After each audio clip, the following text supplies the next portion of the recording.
अब हम बात करते हैं नेट कार्ब की। तो नाइट्रियम कार्बोनिकम, ये एलेंस की नोट से पढ़ा रही हूँ मैं होम असिस्टेंट ऐप से। तो पहले तो कॉमन नेम देखते हैं। कॉमन नेम है कार्बोनेट ऑफ सोडा, और ये ऑब्वियस सी बात है Na2CO3.NH2 इसका फॉर्मूला है। और उसके बाद या फिर इससे प्रिपेयर हो सकता है, होता है मतलब कि। एंड उसके बाद हम बात करते हैं फर्स्ट पॉइंट की, ये है constitutions with aversion to open air and dislike to exercise mental और फिजिकल इम्बेसिलिटी।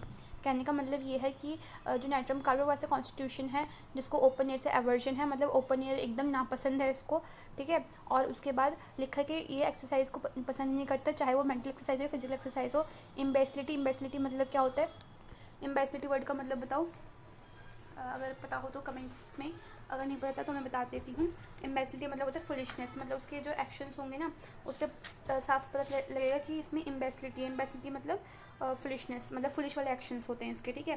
क्योंकि ऑब्वियसली मेंटल एक्सरसाइज करना पसंद नहीं है, तो फुलिशनेस कहीं ना कहीं तो होगा, इसलिए इसको पसंद नहीं है मेंटल एक्सरसाइज करना। नेक्स्ट ऐसा हम समझ सकते हैं, ठीक है। नेक्स्ट पॉइंट है chronic effects of sunstroke. Sunstroke मतलब कि लू लगने के जो क्रॉनिक इफेक्ट्स है वो हमें नाइट्रिक कार्बन में देखने को मिलता है। Now with return of hot weather, और जैसे कि हॉट वेदर है, वो अगर हॉट वेदर में गया, ठीक है, या हॉट वेदर में एक्सपोज हो तो उसकी वजह से उसका क्रॉनिक इफेक्ट देखने को मिलता है, तो नाइट कार्ब सोचेंगे। सफर्स फ्रॉम हेडेक्स, और हॉट वेदर की वजह से या फिर सन स्ट्रोक या मतलब लू लगने से अगर हेडेक हो रहा है तो नाइट कार्ब सोच सकते हैं। फिर हम बात करते हैं emaciation with pale face and blue rings around the eyes, dilated people's, dark urine, anaemic, milky watery skin and great debility.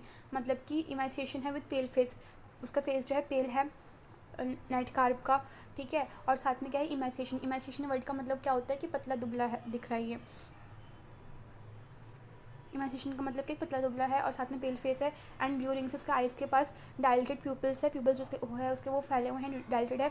Dark urine है, यूरिन डार्क है, ठीक है। अनेमिक होगा नाइट्रम कार्ब का पेशेंट। एनेमिक मतलब कि अनेमिक क्या होता है, तो इसलिए इसको पेल फेस, इसलिए इसका फेस पेल नज़र आ रहा है, तो वही बात लिखी कि पेल फेस है, अनेमिक है, यूरिन डार्क है, क्योंकि देखो ऐसे समझ लो कि वो हॉट वेदर में गया है, सन स्ट्रोक लू लग गई तो वाटर डिहाइड्रेट हो गया, तो इस वजह से उसका यूरिन जो है पेल आ रहा है, सॉरी यूरिन जो है डार्क आ रहा है, और फेस उसका पेल है। मुझे बोलना था डार्क यूरिन है, बट मैंने गलती से पेल बोल दिया। वो एक्चुअली बोलना ये है कि पेल फेस है क्योंकि एनेमिक है, और डार्क यूरिन है उसका हम रिलेट कर सकते क्यों है, ठीक है। वैसे ही लॉजिक गलत है, आई मीन लॉजिक सही नहीं है, लेकिन ऐसे समझने के लिए हम याद कर सकते हैं। फिर उसके बाद क्या है, मिल्की वाटरी स्किन है, उसका वाटर जो उसका स्किन है वो मिल्की वाटरी कलर का होगा। एंड ग्रेट डेबिलिटी मतलब बहुत ज़्यादा वीकनेस होगी। नेक्स्ट है इंटॉलरेबल मेलैंकोली एंड एप्रीहेंशन इज वोली ऑक्यूपाइड विद सैड थॉट्स।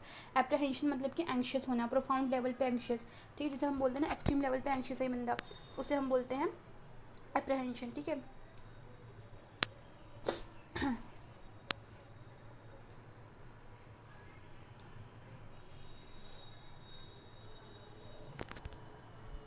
फिर क्या लिखा है, is Holi occupied with sad thoughts, और सैड थॉट्स जो है वो उसके माइंड में चलती रहते हैं, और माइंड उसका भरा है सैड थॉट्स, तो सैड थॉट्स से तो हम नाइट्रम कार्ब सोच सकते हैं।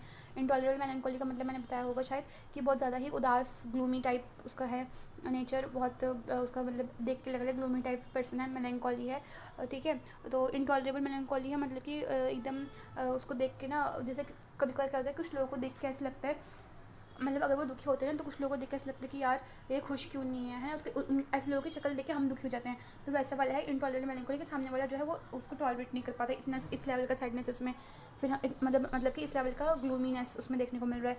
नेक्स्ट है attacks of anxiety and restlessness during a thunder storm phosphorus aggravate from music सैब, ठीक है। तो इस नेट का आपको क्या है, एंगजाइटी अटैक आएंगे। एंगजाइटी अटैक आने का मतलब कि वो एंशियस है, इस बीच बीच में उसको हमें एंगजाइटी देखने को मिलेगा, एंगजाइटी के अटैक्स देखने को मिलेंगे। एंड रेस्टलेसनेस होगा वो ड्यूरिंग अ थंडर स्टॉर्म, जब मतलब कि जब थंडर स्टॉर्म होगा ना उस टाइम पे, सॉरी वो एक्चुअली एक सेंटेंस है वो, कि ड्यूरिंग अ थंडर स्टॉर्म के टाइम पे उसमें एंगजाइटी के अटैक्स देखने को मिलेंगे। एंड रेस्टलेसनेस हमें मतलब बेचैनी देखने को मिलेगा फॉस्फोरस की तरह ही। और इसमें लिखा है कि एग्रेवेट फ्रॉम म्यूज़िक सैब, मतलब म्यूज़िक से उसको बहुत दिक्कत है, म्यूज़िक से वो उसको क्या होगा, एंशियस या जो भी फील हो रहा है रेस्टलेस, मतलब ऐसे उसको अच्छी फीलिंग्स नहीं आएंगी म्यूज़िक से, जैसे नॉर्मल पर्सन को आती है, उसको म्यूज़िक से एग्रेवेशन होगा। म्यूज़िक से एग्रेवेशन और किस में था, एकोनाइट में हमने पढ़ा था। और आई थिंक हाँ म्यूज़िक से एग्रेवेशन एकोनाइट में था कि music unbearable makes her life sad, ऐसा कुछ था सेंटेंस, और सैड में भी ऐसा ही है। और आई थिंक नाइट्रम सेल्फ में भी ऐसा था कि म्यूज़िक से एग्रेवेशन था उसको, ठीक है। नेक्स्ट हम बात करते हैं हेडेक। हेडेक में ये है कि, और नाइट कार्ब में तो है ही, हम पढ़ रहे हैं ना। फिर है headache from slightest mental exertion from sun और working under gas light, glon lachesis with tension in nape और occiput before menses, head feels to large as if it would burst. मतलब इसमें जो हेडेक होगा ना नाइट्रम कार्ब में, वो slightest mental exertion होगा, मतलब थोड़ा सा मेंटल वर्क किया तो इसकी वजह से उसको हेडेक हो गया नाइट्रम कार्ब को, ठीक है। फ्रॉम सन और वर्किंग अंडर गैस लाइट, सन में जाने से, मतलब धूप में जाने से या फिर गैस लाइट में काम करने से इसको हेडेक है नाइट्रम कार्ब को, ग्लॉन और लेकेसिस की तरह। और साथ में टेंशन है उसके नैप में, मतलब नैप में टेंशन मतलब क्या, खिंचाव वाला फील होता है उसको, वाला मतलब कि खिंचाव फील होगा उसको नेप में, मतलब गर्दन में या फिर ऑक्सीपुट में बिफोर द मेंसेस से पहले फील होगा। Head feels to large as if it would burst, उसका हेड जो होगा हेडेक के दौरान ऐसा फील होगा कि उसका हेड बहुत लार्ज हो चुका है, जैसे कि वो फट जाएगा अभी। फिर है face pale with blue rings around the eyes, eyelids swollen catarrh, mucus in throat and posterior nares, constantly hawking to clear the throat, dropping into the throat from posterior nares. मतलब कि जो उसका फेस है वो पेल होगा, obviously मैंने ऊपर बताया भी था एनीमिक है तो पेल होगा। And blue rings around the eyes, eyelids उसका सोलन है, कहाँ बताया था ऊपर मैंने, हाँ यहाँ बताया इमेजिनेशन विद पेल फेस वाले पॉइंट में। और उसका blue rings eyes around, eyelids जो है सोलन फूले हुए हैं, कठार है, मतलब म्यूकस का प्रोडक्शन होगा, म्यूकस होगा उसका थ्रोट में एंड पोस्टीरियर नेयर्स में, कॉन्स्टेंटली हॉकिंग हो रहा है, मतलब कॉन्स्टेंटली उसको खकारना पड़ रहा है। हॉकिंग मतलब वो खकारने वाली जो आवाज़ होती है उसकी बात कर रहे हैं यहाँ पे, ताकि उसका थ्रोट साफ रहे, जैसे कुछ लोग करते हैं ना ऐसे खकारते हैं, उसको हॉकिंग बोलते हैं, टू क्लियर द थ्रोट, ठीक है। Dropping into the throat from posterior नेयर्स, जो पोस्टीरियर नेयर्स है उनके वहाँ से थ्रोट में उनका ड्रॉपिंग होता है, ठीक है।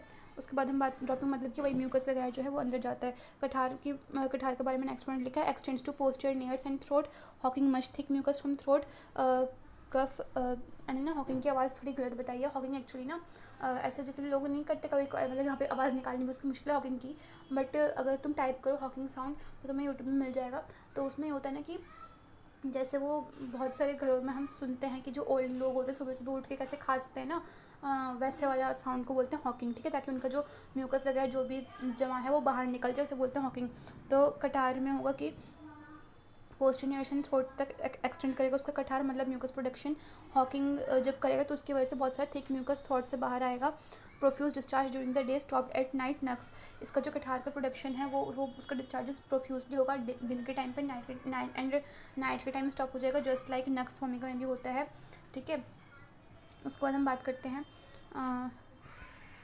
Thick yellow green offensive musty hard discharge from nose often sneezing after a meal, मतलब कि थिक डिस्चार्ज होगा, येलो कलर का होगा, ग्रीन होगा, ऑफेंसिव बदबूदार होगा, मस्टी मतलब कि बहुत बांसी डिस्चार्ज होगा, एंड हार्ड डिस्चार्ज होगा नोज से, ऑफन सीजिंग आफ्टर अ मील, जो मील के बाद क्या होता है निकलना बंद हो जाता है, ठीक है। Aversion to milk, diarrhoea from it, ये बहुत इंपॉर्टेंट पॉइंट है कि नाइट्रम कार्ब का अवर्जन टू ओपन एयर है, साथ में अवर्जन टू मिल्क भी है, अगर उसने मिल्क ले लिया तो उसकी वजह से उसको डायरिया हो जाएगा। नेक्स्ट है bearing down as if everything would come out, उसको बेयरिंग डाउन सेंसेशन फील होता है जैसे कि हर चीज़ जो है वो उसकी बाहर आ जाएगी, वो उसे बोलते हैं बेयरिंग डाउन सेंसेशन। इसके लिए हम एगैरिकस, लिलियम टिक, म्यूरेक्स, सीपिया और नाइट्रम म्यूर भी सोच सकते हैं along with natrum carb. Next है heaviness aggravate by sitting, ameliorate by moving about, जिसमें बेयरिंग डाउन सेंसेशन में उसका हैवीनेस फील हो रहा है ना, वो चीज़ उसकी एग्रेवेट होगी सिट बैठे रहने से, एंड आराम मिलेगा उसको उस चीज़ हैवीनेस में विद मोशन। जैसे हमने उसमें पढ़ा था ना एलियम सिपा में कि उसको कॉलिक पेन जो हो रहा था सैलेड से, खून से होता है, हेमोरॉइडल प्रॉब्लम की वजह से होता है, चिल्ड्रन में होता है कॉलिक, तो वो एग्रेवेट होता है सिटिंग से, एमरेट होता है मूविंग अबाउट से। तो वैसे ही यहाँ पे नाइट्रम कार्ब में जो बेयरिंग डाउन सेंसेशन उसका हैवीनेस है वो एग्रेवेट हो रहा है सिटिंग से एंड एमरेट हो रहा है मूविंग से, ठीक है। और उसके बाद discharge of mucus from vagina after an embrace causing sterility, जो म्यूकस है सर्वाइकल म्यूकस होता है जो उसका डिस्चार्ज होता है वजाइना से एम्ब्रेस के बाद, मतलब इंटरकोर्स के बाद, जिसकी वजह से उसको स्टेरिलिटी होती है, क्योंकि अलॉन्ग विद द म्यूकस जो भी सीमेन वगैरह है वो भी डिस्चार्ज हो जाता है, तो इसकी वजह से स्टेरिलिटी होती है।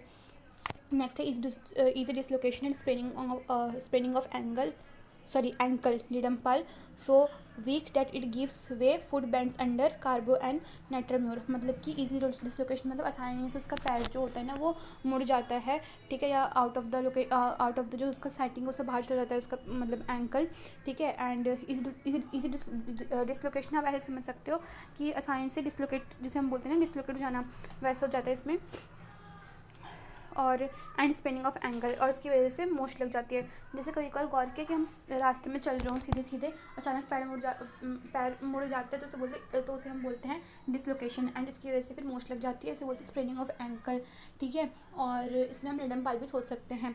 और इतने वीक हैं उसके एंकल्स की इट गिव्स वे का मतलब गिव्स वे का मतलब कि ढीले पड़ जाना। ठीक है, गिव्स वे का मतलब क्या होता है, ढीले पड़ जाना, कि उसके पैर जो होते हैं वो ढीले पड़ जाते हैं, उसे बोलते हैं हम गिव्स वे।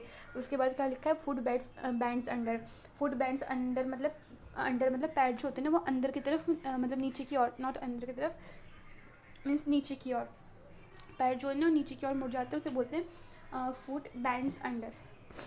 तो फुट बैंड्स अंडर में क्या है कि पैर जो है वो नीचे की तरफ मुड़ जाते हैं। और इसमें और एक रेमेडी लिखी है, दो रेमेडी लिखी है, carbo and natrum and natrum carb तो खुद है ही, तो carbo and natrum and natrum carb तो खुद है ही। ठीक है, नेक्स्ट रिलेशन की बात करते हैं। Compare nat sulph for yeast like vomiting calcarea sepia. हम नाइट्रम कार्ब को कंपेयर कर सकते हैं नाइट सल्फ से for the yeast like vomiting, और उसके अलावा कैलकेरिया और सीपिया से भी कंपेयर कर सकते हैं। ठीक है, फिर हम बात करते हैं follows well after sepia in bearing down. ये फॉलोज वेल मतलब फॉलोज वेल अगर इसका रिलेशन देखें तो ये सीपिया को फॉलो वेल करता है in the bearing down sensation. जो उसका बियरिंग डाउन सेंसेशन है उसमें सीपिया को फॉलो वेल के रिलेशन में आता ही है। फिर एग्रीवेशन की बात करते हैं। एग्रीवेशन इसको होता है फ्रॉम म्यूजिक से एग्रीवेशन है, जस्ट लाइक एकोनाइट सैब ये सब, और नाइट सल्फ को भी था आई थिंक। उसके बाद है इन द सन से भी एग्रीवेशन है। और उसके बाद है एक्सेसिव समर हीट, बहुत ज़्यादा जब समर हीट है, सन स्ट्रोक मतलब कि लू लग गई है तो उसकी वजह से एग्रीवेशन हो रहा है। मेंटल एग्जर्शन से एग्रीवेशन है। ठीक है, और थंडर स्टॉर्म से भी एग्रीवेशन है, क्योंकि थंडर स्टॉर्म के टाइम उसको attacks of anxiety and restlessness feel हो रहा है। और एक चीज़ बताई थी, एवर्जन किससे है, नाइट्रम कार्ब को एवर्जन है मिल्क से, अगर मिल्क पीते हैं तो डायरिया हो जाता है, एंड किससे है, ओपन एयर से।